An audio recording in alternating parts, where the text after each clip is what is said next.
Hey Reddit. I, 35M, never thought I'd be one of those guys posting here.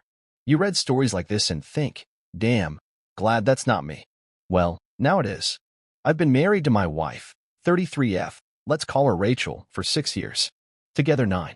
No kids, thank God. But we do have a dog, a house, and what I thought was a stable, boring but beautiful life. We used to be one of those couples who friends described as solid. We didn't fight much, laughed often, had weekly pizza and Netflix nights, and always did birthday surprises for each other. But about 3 to 4 months ago, something shifted. She started getting distant.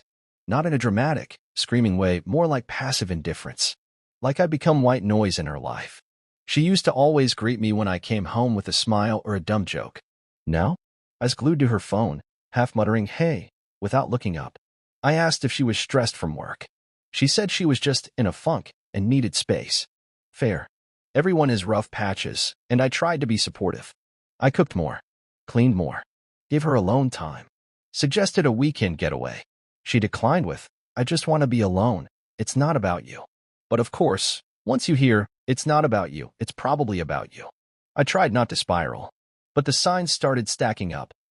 She suddenly cared a lot more about her appearance, especially when going to the gym. Her phone was always face down or suddenly had a password. She said she got paranoid about work stuff. She started working late, a lot. She got snippy when I asked basic questions like, who were you texting? It wasn't just paranoia.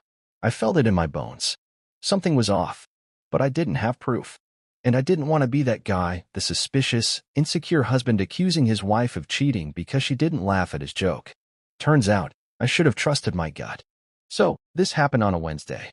I remember because I got home early from work, like 2 hours early, thanks to a canceled meeting. Normally, Rachel would still be at the gym around that time, or working late again, but her car was already in the driveway.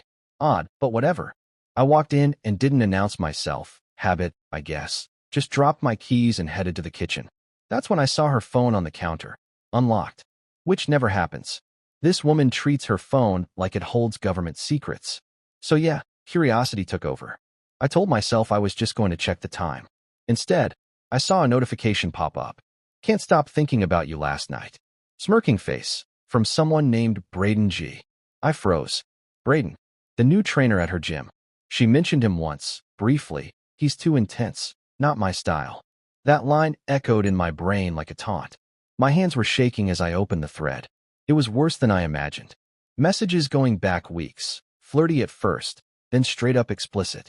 Pictures, plans to meet, little inside jokes that made me feel like a stranger in my own marriage. And the worst part? She talked about me. He still doesn't suspect anything. I feel kind of bad, but also, not really. It's not like he makes me feel alive like you do. I dropped the phone. Literally. I backed away from the counter like I just touched fire.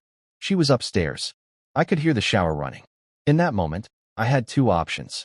Pretend I hadn't seen anything, gather more evidence, be cold and strategic. Confront her right now while my blood was still boiling. I chose option 2, and I still don't know if that was smart or stupid.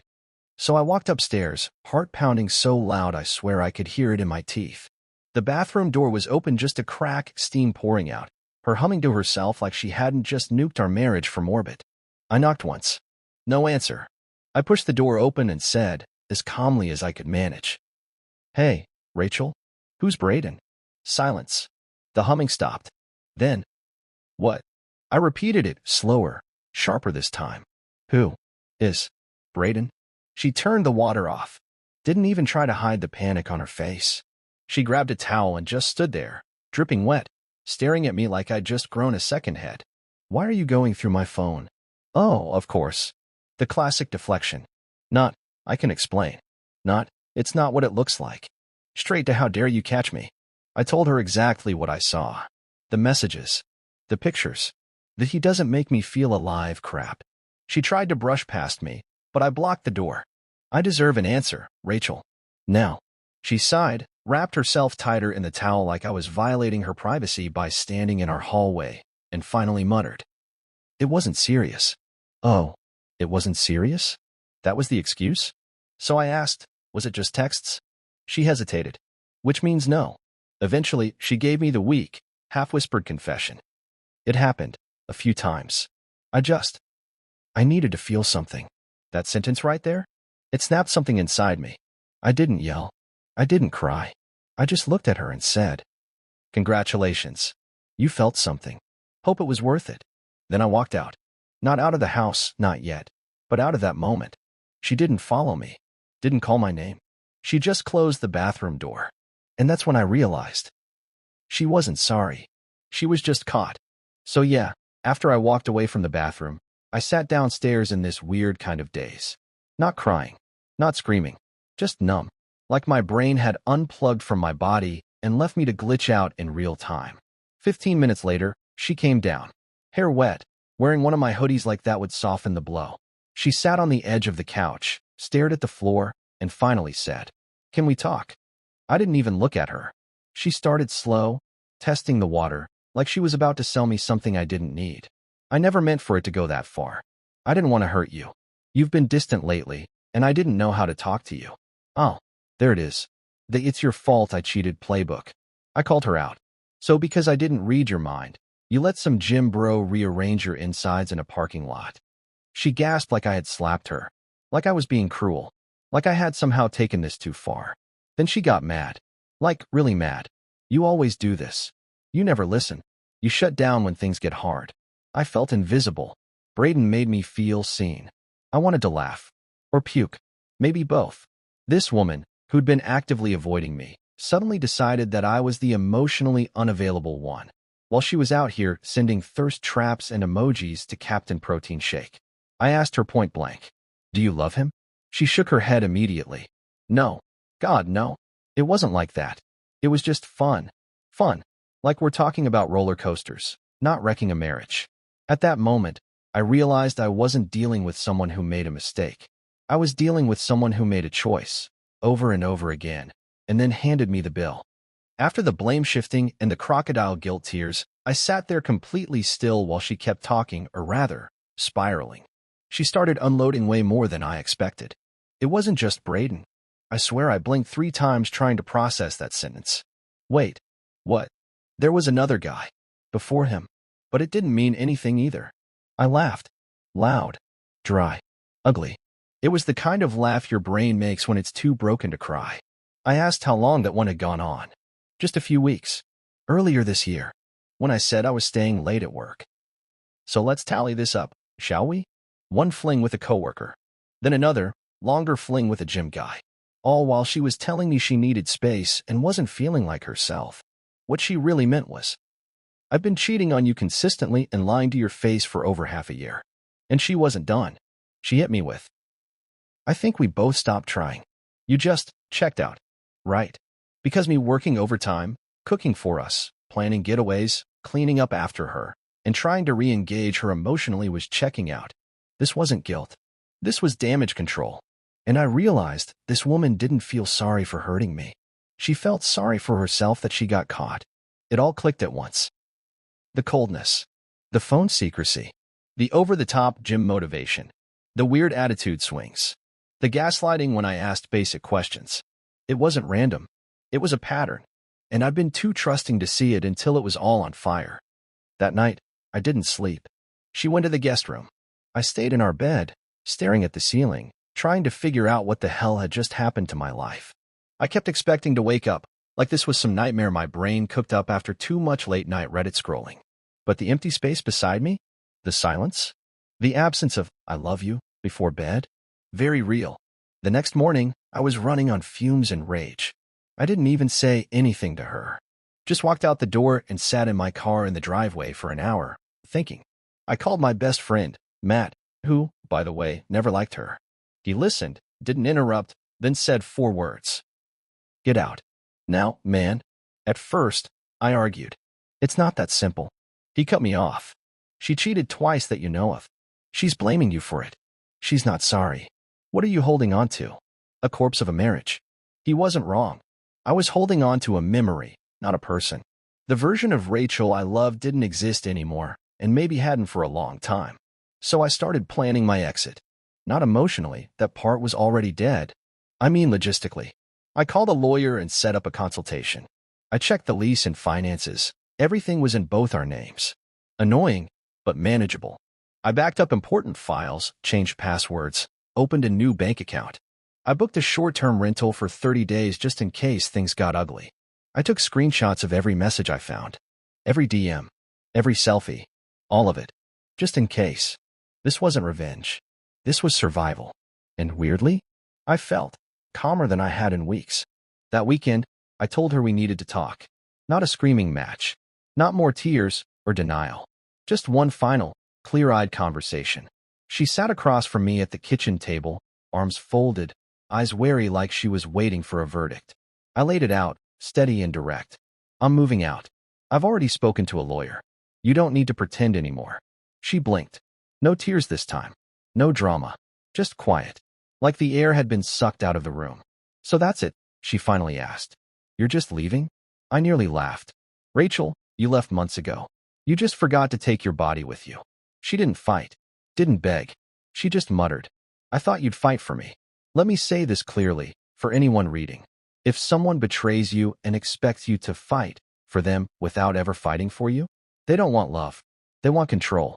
I told her, you don't get to light the house on fire and be shocked when I walk away from the flames. She asked if we could do therapy. Try again. I said no. Not because I didn't believe in therapy, I do. But therapy only works when someone is sorry. When someone is honest. When someone wants to rebuild. She wanted a band-aid for a bullet wound. That was the end of it. No hugs. No closure kisses. Just two people sitting in the wreckage of something they both abandoned in different ways. She with her actions, me with my silence. I packed a few things that night. She didn't stop me. Honestly, I don't think she believed I'd really go. The day I moved out was weirdly quiet. No screaming. No tears. No dramatic porch scenes like in the movies. Just me, packing up my clothes, my laptop, a few sentimental things, and the dog. Yeah, I took the dog. She didn't even fight me on that. Probably knew she didn't deserve him either. She stood in the hallway as I zipped up my last duffel bag and asked one final time, are you really going to throw everything away over a couple of mistakes? I didn't even answer, because that sentence told me everything I needed to know. To her, it was a couple of mistakes. To me, it was months of lying, gaslighting, sleeping next to a stranger, doubting my own instincts, and being made to feel like a bad husband, all while she was living a double life. No, I wasn't throwing anything away. I was finally cleaning up her mess. I moved into a furnished apartment 15 minutes away. Small, quiet, lonely as hell that first night. I sat on the floor with my dog, pizza box beside me, and just stared at the wall thinking, what the hell just happened to my life? It felt unreal, like the dust hadn't settled yet, and I was breathing in all the pieces of what used to be us. And I'll be honest, it hurt. Not just because of the betrayal, but because I had no idea who the hell she really was. I kept replaying everything. Our vacations, our wedding, her smile at our anniversary dinner just 2 months before everything blew up. Was it fake? Did she already have Braden in her phone then? Every memory started to feel contaminated. That night, I didn't sleep. I watched the ceiling change shades as the sun came up. But for the first time in a long time, I wasn't waiting for a door to open, a lie to be told, or a fight to start. I was just alone and honest. And sometimes, that's a better place to be than together and betrayed. I didn't expect what came next. After I moved out, Rachel suddenly turned into a PR machine. I found out through mutual friends, in her very public Instagram posts, that she was now playing the role of the abandoned, heartbroken wife. Crying selfies. Sad song lyrics. A long post about learning to heal after being left. One friend even sent me a screenshot with the caption, sometimes people walk away because they're afraid of real love. Real love? You mean sexting your trainer and a coworker while your husband cooked you dinner kind of love? She was rewriting history fast. I stayed quiet. Didn't respond. Didn't post anything. But people started reaching out. Some who didn't know the full story asked, why didn't you try harder? Others, the real ones, messaged things like, dude, I'm so sorry. I never liked the way she talked to you. I always thought something was off between you two. It was weird. Like everyone had been watching us from the outside, seeing something I was too close to notice. Love makes you blind. Betrayal gives you 20/20ths. Then came the petty move. She showed up at my apartment, unannounced, crying, saying she missed me, saying we could start over, said she'd cut things off with Braden. Spoiler alert, she hadn't.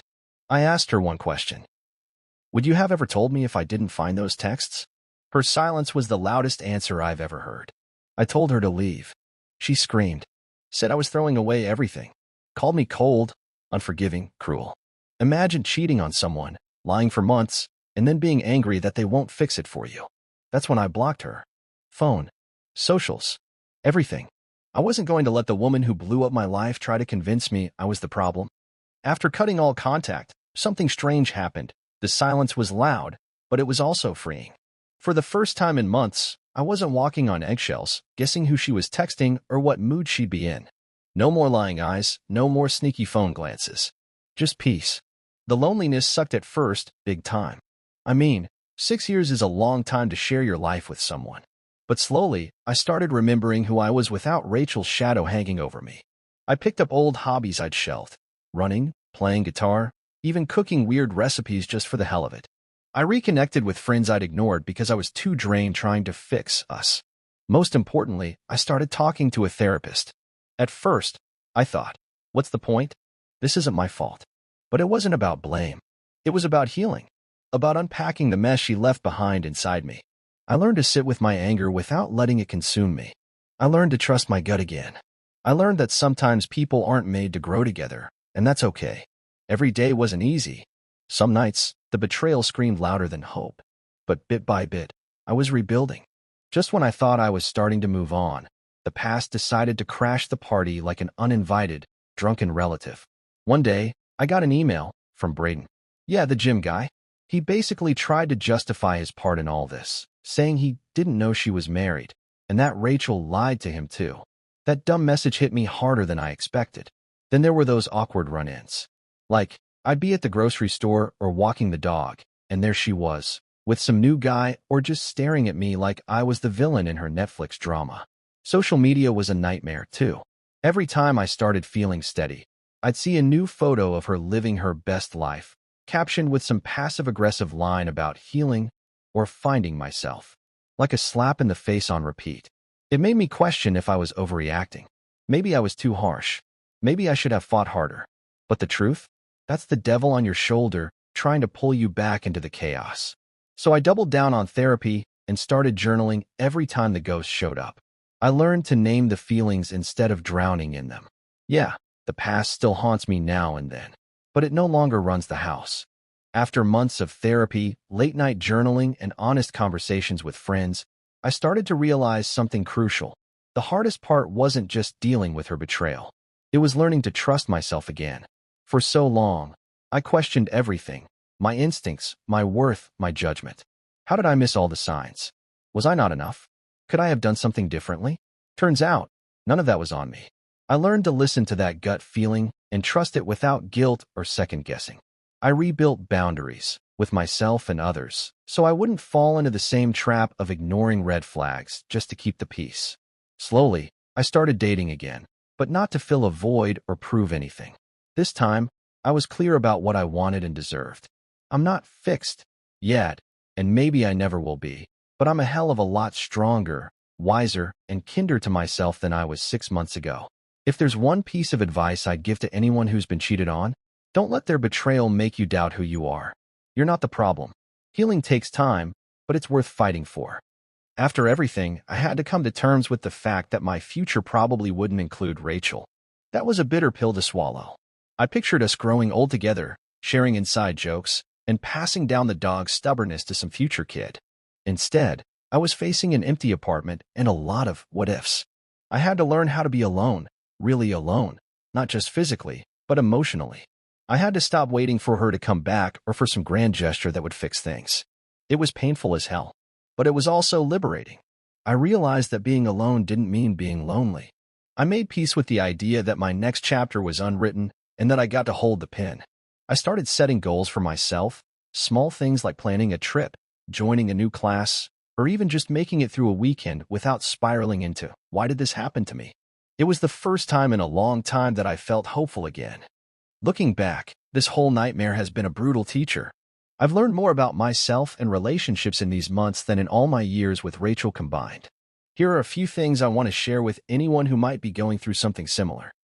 Trust your gut. If something feels off, it probably is. Don't ignore your instincts because you want to believe in the best.